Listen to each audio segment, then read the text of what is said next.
The evening sun cast long shadows across the suburban street as Linda Thompson's car pulled into her driveway. Her shoulders ached from a long day at the office, and all she wanted was to hug her son and maybe order a pizza for dinner. The clock on her dashboard read 6:30 p.m., right on schedule to relieve Ms. Rose from her babysitting duties. But something felt different tonight. The usual warm glow from her living room windows was replaced by an odd, bluish tint that seemed to pulse gently. Linda's heart skipped a beat as she noticed scorch marks on her perfectly maintained lawn's circular patterns that definitely hadn't been there this morning. Before she could even turn off the engine, the front door burst open. Her 6-year-old son Tommy ran out, still wearing his favorite space-themed pajamas, his dark curly hair bouncing with each excited step. "Mom! Mom! The babysitter did it again!" Tommy shouted, jumping up and down on the front porch. His eyes sparkled with an unusual brightness, and his smile was wider than she had ever seen it. Linda rushed out of the car, her maternal instincts on high alert.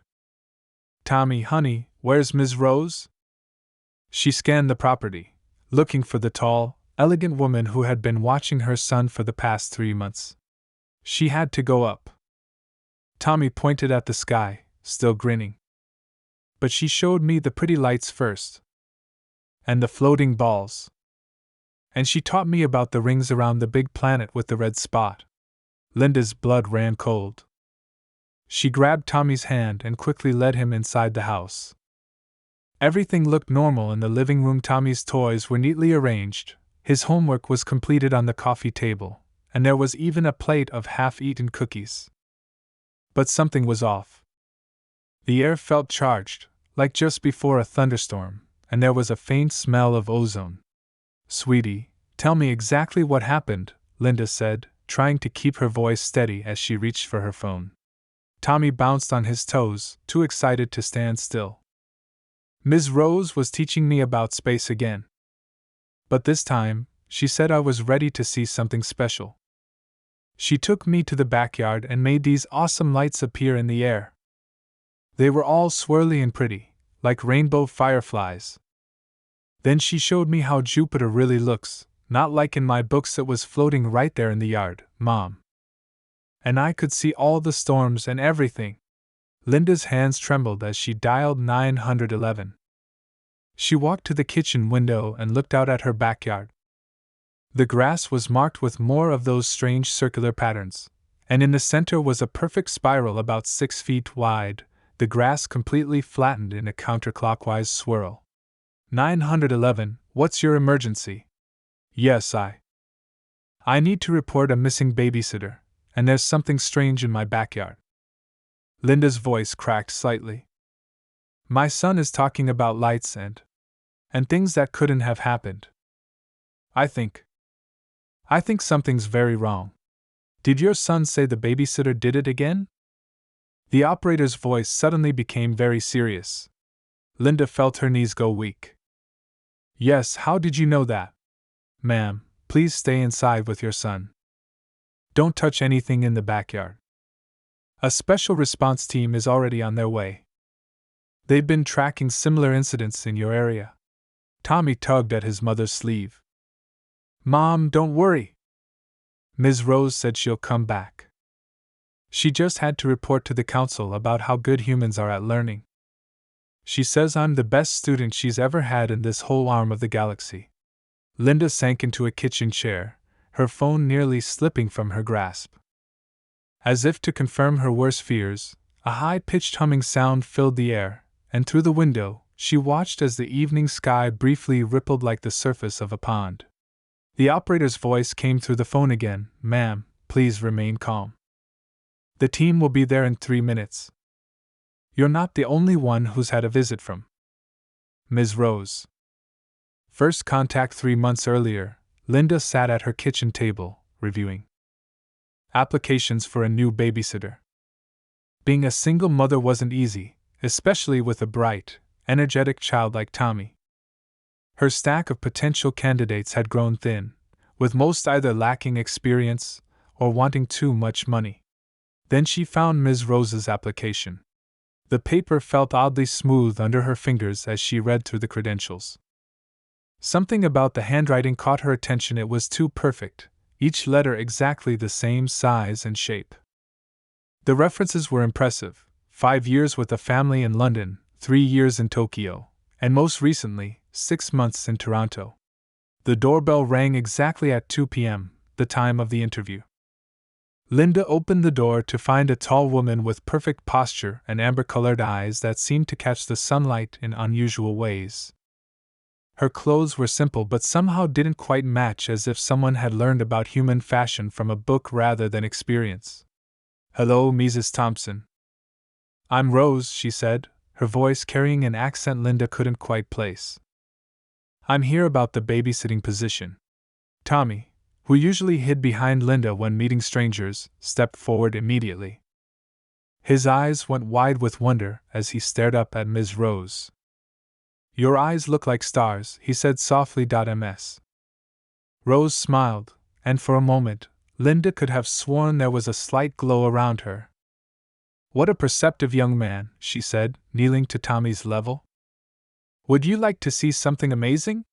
Before Linda could object, Ms. Rose pulled a small object from her pocket.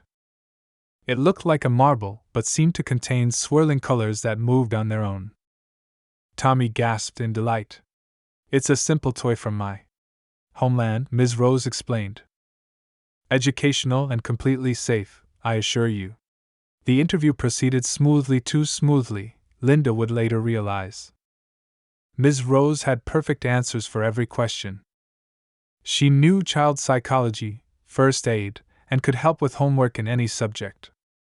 When Linda called the references, they all gave glowing reviews, though each seemed to speak in the same oddly formal way. "I believe I would be an excellent fit for your family," Ms. Rose said as the interview concluded. "Tommy shows remarkable potential, and I specialize in gifted children." Linda hadn't mentioned anything about Tommy being gifted. That first week, strange things began happening. Tommy's drawings changed. Instead of the usual houses and trees, he started drawing complex geometric patterns. His nightlight wasn't needed anymore because tiny dots of light would dance across his ceiling at bedtime, lights that faded whenever Linda entered the room. One afternoon, Linda came home early and heard Ms. Rose speaking in what sounded like music, rising and falling tones that made the air vibrate. When she opened the door, she found Tommy and Ms. Rose sitting cross-legged on the floor, building what looked like a model of the solar system. But the planets were floating above their hands. "Mom!" Tommy had shouted excitedly. "Ms. Rose is teaching me about gravity wells." Ms. Rose smoothly waved her hand, and the floating planets became regular plastic balls. "We were just using our imagination," she said with that perfect smile. "Tommy has such a creative mind." Linda had almost convinced herself it was all in her head. After all, Tommy's grades improved dramatically. He was happier, more focused, and developed an incredible understanding of science and mathematics. When she asked him about the strange things she'd seen, he would just smile mysteriously and say, "Ms. Rose says some people aren't ready to learn everything at once." Now, sitting in her kitchen with Tommy while waiting for the special response team, Linda remembered all the little signs she'd ignored. The way Ms. Rose's shadow sometimes didn't quite match her shape. The unusual weather patterns on babysitting days. The strange humming sounds from the backyard during their science lessons. "Mom," Tommy said, interrupting her thoughts, "Ms. Rose told me this would happen.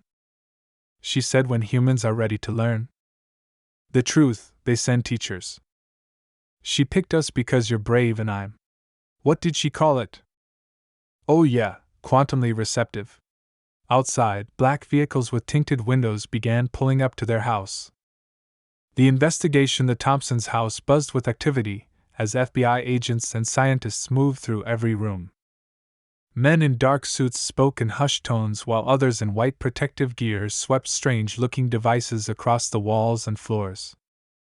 In the dining room, Agent Tom Baker sat across from Linda and Tommy, his weathered face showing both concern and curiosity. "Mrs. Thompson," Baker said, clicking his pen, "please understand that what's happening here is part of a bigger picture. He pulled out a tablet and showed them a map of the United States dotted with glowing red points.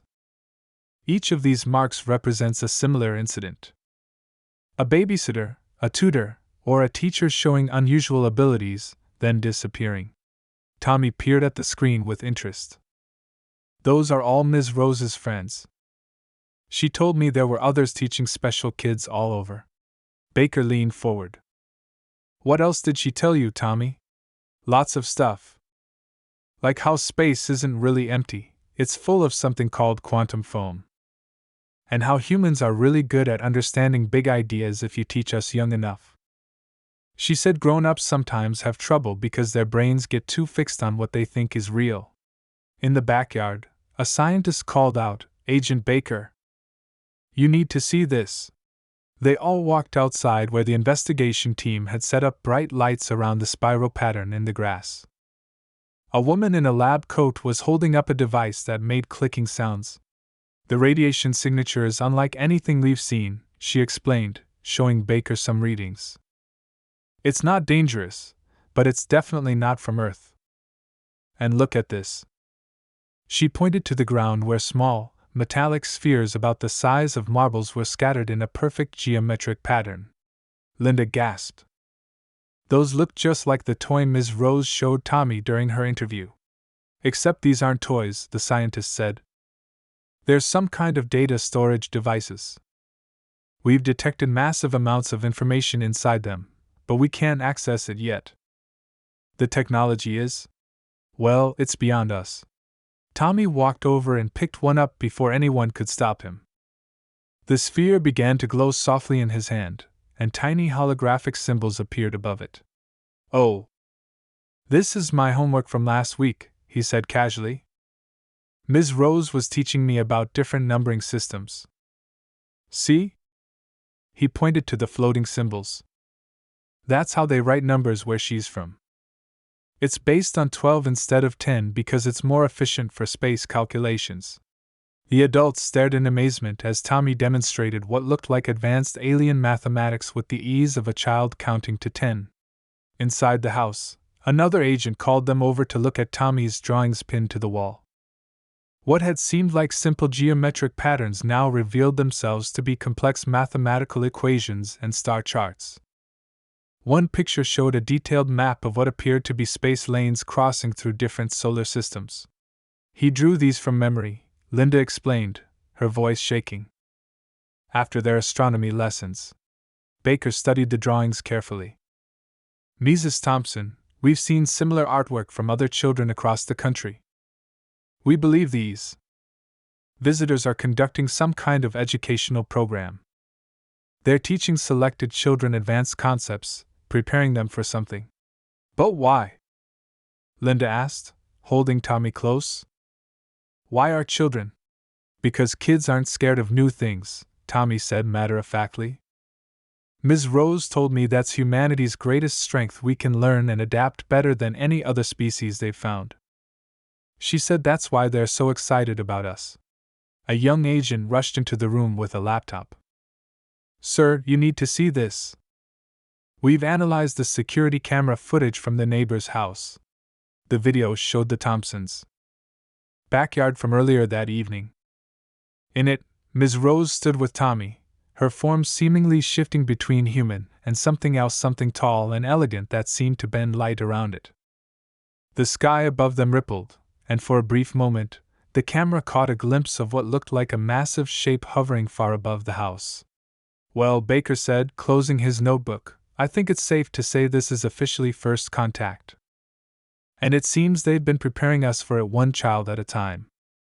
The truth emerges the next morning. The Thompsons' living room had been transformed into a makeshift command center. Computer screens lined the walls, and government officials in suits moved purposefully between stations. Linda sat on her couch, watching Tommy sleep peacefully in his favorite armchair while three high-ranking officials sat across from her. Mrs. Thompson, began Director Wilson, a stern-looking woman with silver hair, what we're about to tell you is classified at the highest levels. But given your son's involvement, you need to know the truth. She placed a thick folder on the coffee table. Inside were photographs dating back to the 1950s, all showing similar-looking women with perfectly straight posture and unusual amber eyes. We've known about them for decades, Wilson continued. They call themselves observers, though that name is just our best translation. They're part of what they call the Galactic Education Initiative. Professor Reed, a gentle-looking man with round glasses, opened his laptop. Their civilization is millions of years ahead of ours. But they discovered something fascinating about humans, particularly our children. We have an ability they've never seen before, the capacity to grasp complex universal concepts through intuition rather than pure logic. Tommy stirred in his chair, opening his eyes. That's what Ms. Rose said. She told me humans are special because we can feel the right answers even before we know why they're right. The third official, Dr. Martinez, nodded enthusiastically. Exactly. Your babysitter, or rather, the observer assigned to you, was part of their most important research team. They're not just teaching our children, they're learning from them. Linda tried to process this information. But why all the secrecy? Why pose as babysitters? They believe in non-intrusive observation, Wilson explained. Their studies showed that humanity wasn't ready for open contact yet. But children can accept the extraordinary without fear. So they developed this program to gently prepare the next generation. Tommy sat up straighter. Ms. Rose showed me how they pick which kids to teach. They have these special scanners that look for brains that can understand their lessons. She said I have lots of. What did she call them? Quantum neural pathways. Professor Reed nearly dropped his laptop. You understand their selection process? Tommy, can you explain more about these quantum neural pathways? Tommy grabbed a piece of paper and began drawing complex patterns. It's like this. Most people's thoughts go in straight lines, but some of us have thoughts that can take shortcuts through space-time. Ms. Rose said it's like having a brain that can use wormholes. The adults watched in amazement as Tommy drew increasingly complex diagrams, explaining alien concepts with childlike simplicity. There's more, Dr. Martinez said, turning to Linda. We've detected unusual changes in the children they've been teaching. Their brains are developing new neural patterns. They're evolving, Mrs. Thompson. Your son and others like him represent the next step in human development. But it's safe, Tommy added quickly, seeing his mother's worried face. Ms. Rose said they'd been helping humans grow this way for thousands of years. Really slowly and carefully, so we don't get scared or hurt. Director Wilson stood up and walked to the window. We've received a message from their council. They say the program has reached a critical phase. More observers are coming, and they want to expand their teaching program. But they're letting us choose. We can either embrace their help openly, or they'll continue in secret. Linda looked at her son, who was now making one of the metallic spheres float above his hand, something he certainly couldn't do before Ms. Rose's lessons. They're not trying to take over, Tommy said, still focused on the floating sphere. They just want to be our teachers. Ms. Rose says humans are like little brothers and sisters to them, and they want to help us grow up smart and strong.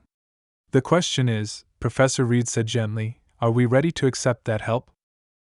And more importantly, are we ready to admit we're not alone in the universe and maybe never were? Outside, the morning sky rippled again, and for a brief moment, everyone in the room could see what Tommy had been seeing all along, the faint outlines of massive ships hovering high above, watching, waiting, and teaching, one child at a time. I've written part 4 revealing the bigger picture behind Ms. Rose's presence and the true nature of the alien education program, using simple English while maintaining the sense of wonder. Would you like me to adjust anything about the revelations or the way they're presented? The Babysitter Did It Again Part 5. The connection. Later that evening, after most of the officials had left, Tommy led his mother and Agent Baker to his bedroom. The walls, which once held posters of rockets and planets, now seemed to shimmer with a faint, phosphorescent glow. Tommy walked to his toy box and pulled out what looked like an ordinary marble. Ms. Rose left this for me, he said, holding it up. She called it a knowledge sphere. Watch this. He squeezed the marble gently, and suddenly the entire room transformed. The ceiling disappeared, replaced by a perfect view of the galaxy. Stars swirled overhead, and entire solar systems floated around them like glowing dance partners. This is our neighborhood, Tommy explained, pointing to a cluster of stars. See that blue one? That's where Ms. Rose comes from. Their star is way older than our sun, and they have 13 planets, all connected by these cool transport bridges. Agent Baker tried to touch one of the floating stars, but his hand passed right through it. This is incredible, he whispered. It's some kind of advanced holographic technology? Tommy shook his head. Ms. Rose says it's not really a hologram. It's showing us what's actually there, just pulling back the curtain that usually stops us from seeing it. Like when you close your eyes but can still see spots of light, those spots were always there, you just needed help noticing them. Linda watched as her son navigated through the galaxy with the confidence of someone walking through their own backyard. He showed them trade routes between civilizations, pointing out different alien species and their histories as casually as other kids might talk about their favorite cartoons. Here's the best part, Tommy said excitedly. He touched the knowledge sphere to his forehead, and a soft humming filled the room. Ms. Rose taught me how to use it to talk to her. Want to see? Before anyone could respond, a gentle voice filled the room, not coming from any particular direction, but seemingly from the air itself. Hello, Tommy.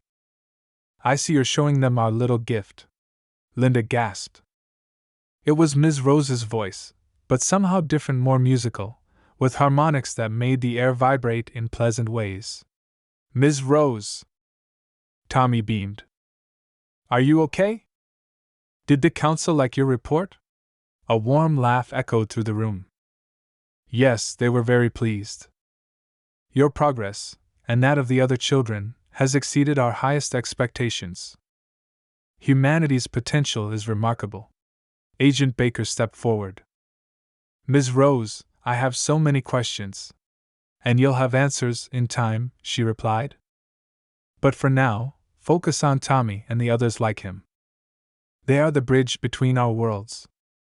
Through them, we can help humanity take its next steps into the galaxy. Tommy sat cross-legged on his bed, the knowledge sphere pulsing gently in his hands. Show them what you taught me about quantum physics. The room shifted again, and suddenly they were surrounded by dancing particles of light.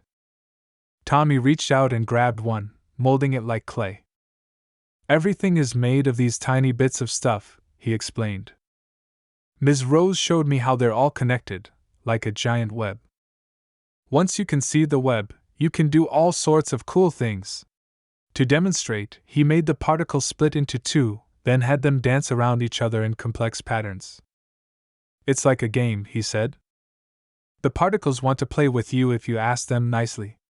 Linda watched her son manipulating the basic building blocks of reality, as easily as playing with Legos. How much has he learned? She asked the air. Only the beginning, Ms. Rose's voice replied. Tommy and the others have an innate understanding of universal principles that took our species millennia to grasp. They don't just learn the concepts, they feel them, intuitively. It's remarkable. The knowledge sphere pulsed brighter, and Tommy grinned. Ms. Rose says there's so much more to learn. But first, humans have to decide if they're ready to know about all of this. Are we ready, Mom? Linda looked at her son, surrounded by the wonders of the universe, teaching concepts that the greatest human scientists were only beginning to understand, and realized that ready or not, change was coming. The only question was whether they would embrace it or try to hide from it. The choice the next morning, 2 black SUVs pulled up to the Thompsons' house. Director Wilson stepped out, followed by a team of scientists wearing lab coats. Their faces were grim as they approached the front door. Linda opened the door before they could knock, Tommy standing close behind her. Something in Director Wilson's expression made her stomach tighten. Mrs. Thompson, Wilson said formally, after reviewing all the evidence and Tommy's abilities, the government has made a decision. We need to take Tommy to a special facility for study and protection. Tommy gripped his mother's hand tightly. The knowledge sphere in his pocket began to pulse with a warning red glow. No, Linda said firmly, stepping in front of her son. You can't just take him. Wilson sighed. Mrs. Thompson, this isn't a request. Your son has been exposed to advanced alien technology. He's displaying abilities we don't understand. He's potentially a security risk. Security risk? Linda's voice rose. He's a 6-year-old boy. A 6-year-old boy who can manipulate quantum particles and communicate with an advanced alien civilization, one of the scientists interjected. We need to study these abilities in a controlled environment. Suddenly, the knowledge sphere floated out of Tommy's pocket, glowing brightly. Ms. Rose's voice filled the air, making the government team step back in surprise. We expected this reaction. Her voice was calm but carried an edge of authority. Fear is humanity's first response to things it doesn't understand. But taking the children will only harm your species' development. Director Wilson pulled out her phone. We need containment teams here now. Before she could finish, the phone floated out of her hand, along with all weapons and communication devices from the government team. The objects hung in the air, then gently placed themselves on the ground. You have a choice to make, Ms. Rose continued. Not just about Tommy, but about humanity's future. We can protect him and the other children like him. We can offer your species guidance, knowledge, and a place among the galactic community. Or you can choose fear, take the children, and set your development back by centuries. Tommy stepped forward, his eyes glowing slightly. Ms. Rose showed me what happens if you take us away. I saw it in the probability streams. Earth stays alone, scared, never joining the other civilizations. We miss our chance. The scientists exchanged worried glances as small objects around the house began to float. Tommy wasn't doing it to frighten them, he was simply demonstrating what humanity could learn to do. The children are not your test subjects, Ms. Rose's voice grew stronger. They are your teachers. Through them, we can show you wonders beyond imagination. But only if you choose to trust rather than fear. A soft humming filled the air, and above the house, the morning sky rippled. The outline of an enormous ship became visible, its surface shimmering like mother of pearl. Mrs. Thompson, Director Wilson said quietly, you're his mother. What do you think we should do? Linda looked at her son, who stood calmly in the middle of the floating objects, his face peaceful and wise beyond his years. She thought about all the changes she'd seen in him, not just the strange new abilities, but his growing compassion, his excitement about learning, his desire to share knowledge with others. I think, she said slowly, that we need to stop treating difference as danger. Tommy and the other children aren't threats, they're gifts.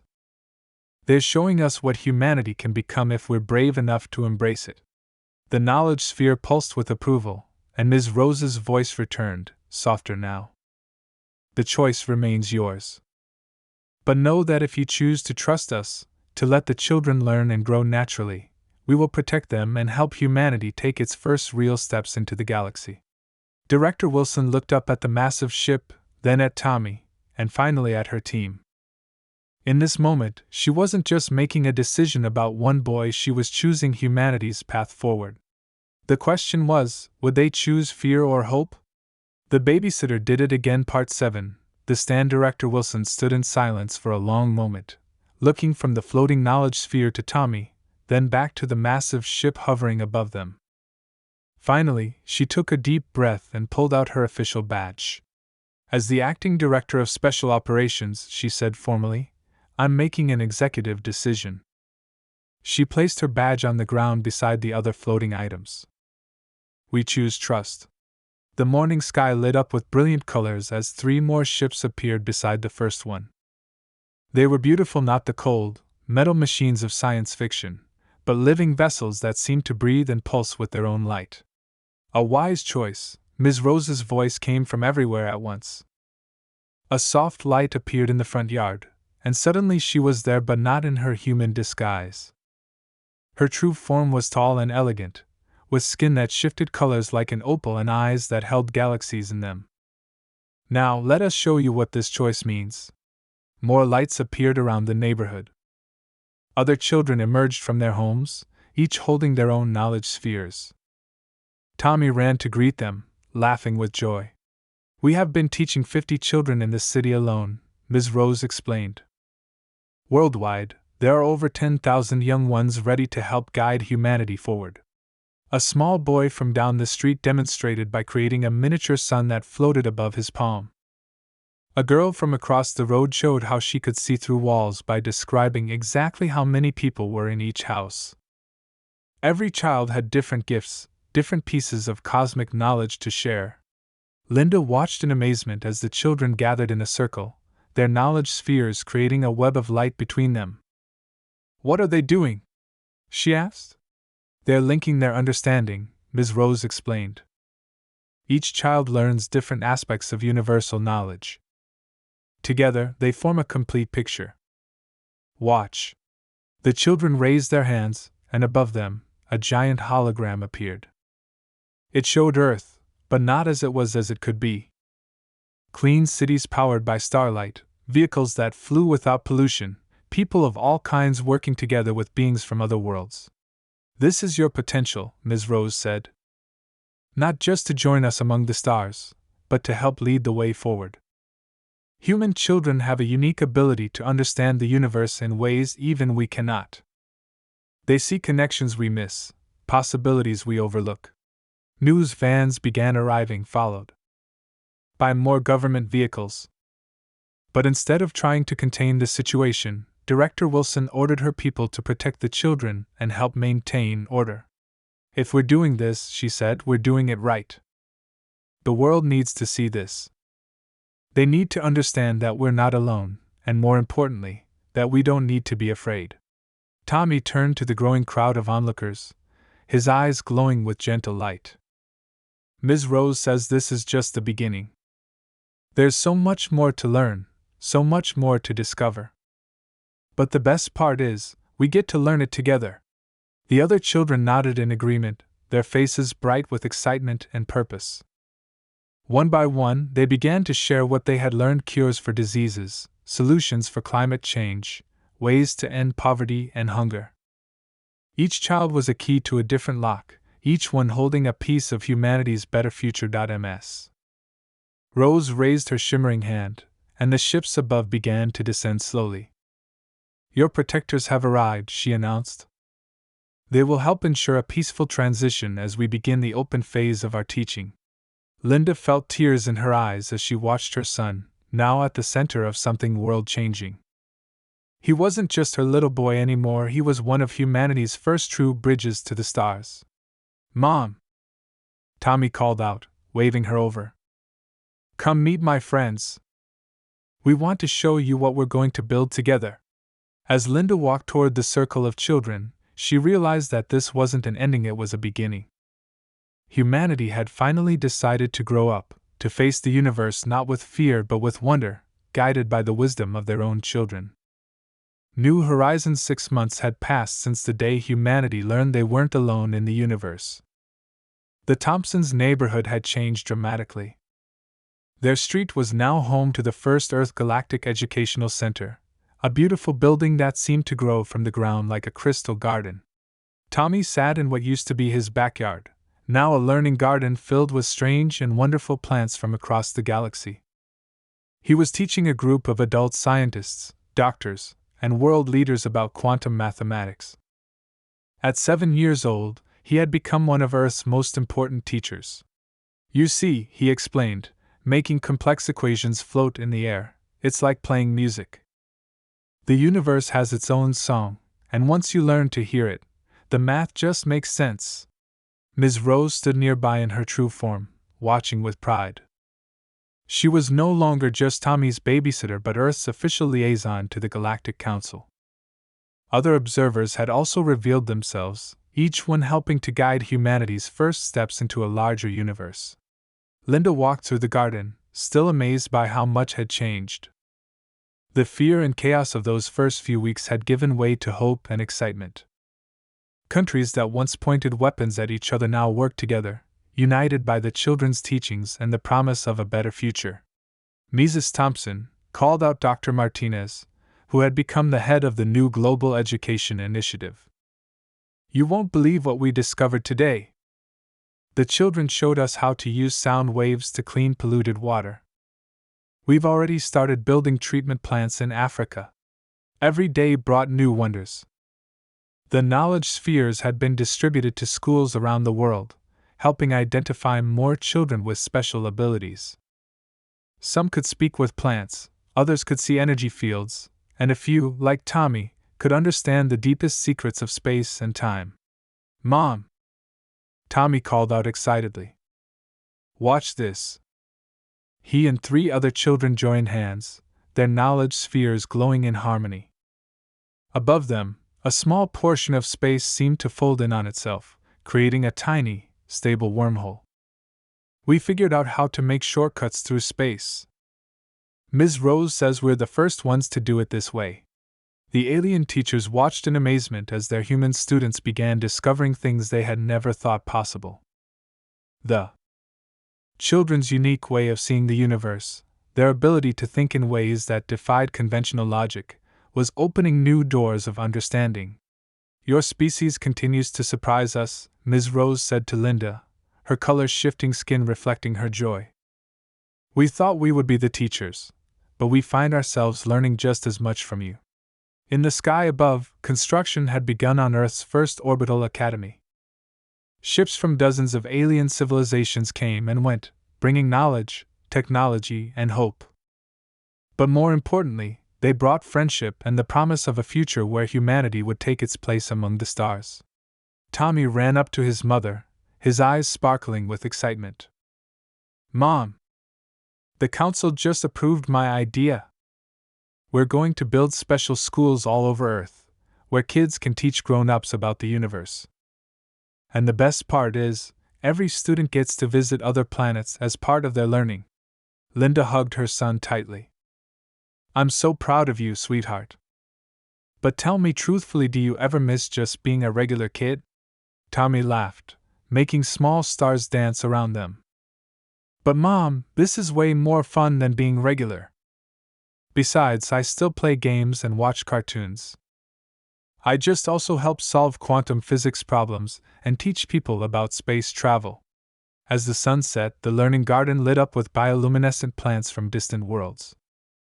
Children and adults gathered together, sharing stories and knowledge. The fear of the unknown had been replaced by a sense of endless possibility. Ms. Rose approached Tommy with a gentle smile. "Ready for tomorrow's lesson? We'll be teaching the United Nations about sustainable energy sources." "You mean I'll be teaching them?" Tommy grinned. "You're just going to watch, remember?" Linda watched as her son, the former babysitter, and the other children prepared for another day of changing the world. The universe, it turned out, had been waiting for humanity all along. They just needed the right teachers to show them the way, and sometimes, the best teachers turn out to be the students themselves.